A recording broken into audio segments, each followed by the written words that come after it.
यादव जी हमारे साथ हैं और नीरा यादव जी आप पूर्व शिक्षा मंत्री भी रही हैं। देखिए अब जब बात हो रही है तो सत्ता पक्ष कह रहा है कि जो गड़बड़ियां थी पहले से थी आप लोगों के कार्यकाल में उस पर कुछ नहीं हुआ। हम एकदम खुल्लम खुल्ला तैयार हैं और हम चुनौती देते हैं कि आप बताएं 2014 से 19 तक हमारी सरकार थी, हम भी उसमें शिक्षा मंत्री थे। उस समय शिक्षक नियुक्ति हुई, उस समय दारोगा नियुक्ति हुई, वनरक्षियों की नियुक्ति हुई, महिला बटालियन की नियुक्ति हुई, कई सारी नियुक्तियाँ हुई।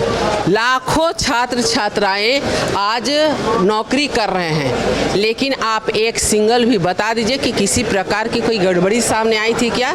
आज हमें गर्व है कि जो हवाई चप्पल भी पहनने का नहीं था उनको, वो भी आज नौकरी कर रहे हैं। और आज का सिस्टम हम बता रहे हैं, एक बच्ची 400 में 399 नंबर लाती है, उसका सिलेक्शन नहीं होता है। तो ये पूर्व की क्या बात करेंगे? हम तो डिबेट करने के लिए तैयार हैं, आप करिए ना।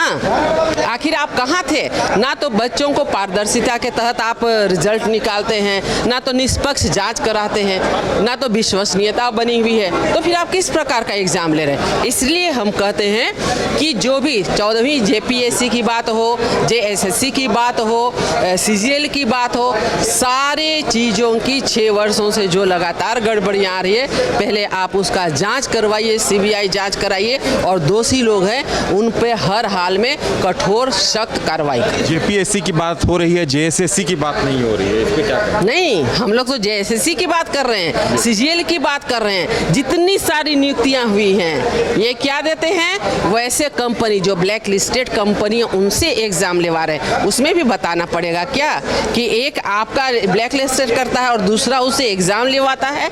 आज किस प्रकार की गड़बड़ियां हो रही है भाई?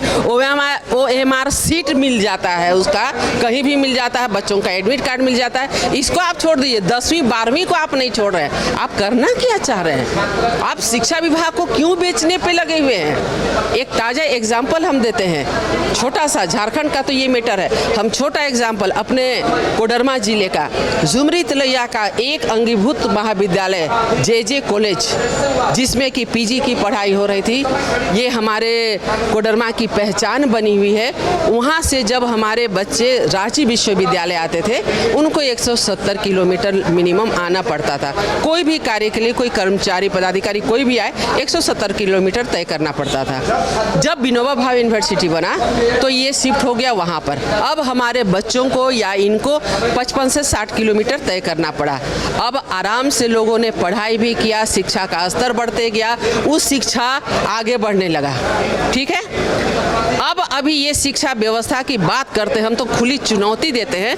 अभी देखिए शिक्षा विभाग ने क्या किया कि विनोबा भावे विश्वविद्यालय से जो भी महाविद्यालय हमारे कोडरमा झुमरी तलैया के जो संचालित हो रहे हैं, उसको उठा करके ये गिरिडीह जो 130 से 35 किलोमीटर की दूरी है, वहाँ सर JC बोस विश्वविद्यालय में शिफ्ट करने की पूरी योजना बना रहे हैं। ये बताइए कि शिक्षा को किस प्रकार ये ध्वस्त करना चाहते हैं? आखिर आप गिरिडीह ले जाके क्या मिलेगा? अभी भी हमने कार्य मंत्रणा में कहा कि आखिर ये किस प्रकार, क्या भाजपा का विधायक है इसलिए आप ऐसे कर रहे हैं? भाजपा का वहाँ सांसद है इसलिए ऐसा कर रहे हैं? आखिर हमारे बच्चों को उस शिक्षा से वंचित रखने का ये षड्यंत्र क्यों है?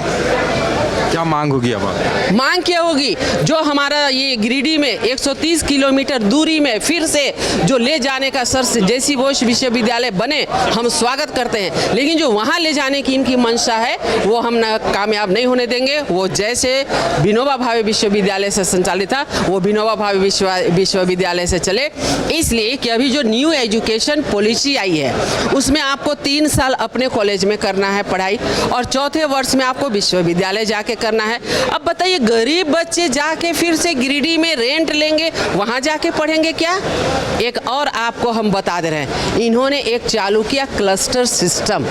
अब ये क्लस्टर सिस्टम हम आपको बता रहे हैं, अगर आपको साइंस पढ़ना है तो आपको आना होगा मारखाम कॉलेज, आपको अगर फिर उसका कोई एक सब्जेक्ट पढ़ना होगा तो उसके लिए जाना होगा आनंदा कॉलेज। अगर रांची में कहीं पर लिए हैं तो एक बार विमेंस कॉलेज दौड़िए, एक बार मारवाड़ी कॉलेज दौड़िए, एक बार निर्मला कॉलेज दौड़िए। तो बताइए, बच्चों का आप कठपुतली स्मूथली बना के रखे हैं। ये क्लस्टर सिस्टम किनकी उपज है?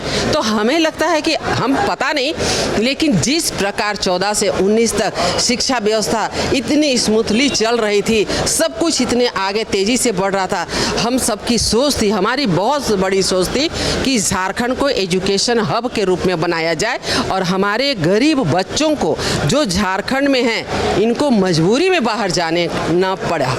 और आज ये सरकार का क्या कर रही है, सारे चीज़ों को दरकिनार करके आज ड्रॉप आउट के लिए जितनी चीज़ें हो सकती है ये सारे चीज़ें कर रही है। तो हम फिर आपके माध्यम से माननीय मुख्यमंत्री जी को और माननीय शिक्षा मंत्री जी को ये कहना चाहेंगे कि हर हाल में आप आखिर उसमें ढूंढिए कि इतनी सारी गलतियां क्यों हो रही है, आज झारखंड के बच्चों की शिक्षा व्यवस्था ठप करने की साजिश क्यों हो रही है, उसको गंभीरता से देखना चाहिए। ये नहीं कि नीरा यादव इस बात को बोल रही है। अगर आपको बच्चों के प्रति जरा सा भी अगर स्नेह है, यहाँ के बच्चों के लिए जरा सा भी चिंता है, तो आप इसको जरूर देखें। घर रहने का मकान भर नहीं, ये खुशियों की तिजोरी है। दरवाजे पर दस्तक देता पड़ोस, खिड़कियों से उमड़ आता आसमां, तारों में उलझी ऐसी ना जाने कितनी दास्तां। कहती हैं चले डायमंड सिटी, एक सफर हम सफर के साथ अपने घर तक। Diamond city, life long bonding, 500 से ज्यादा खुशहाल डायमंड परिवार। जल्दी करें, सिर्फ 200 फ्लैट बाकी। आज ही बुक करें अपना आशियाना।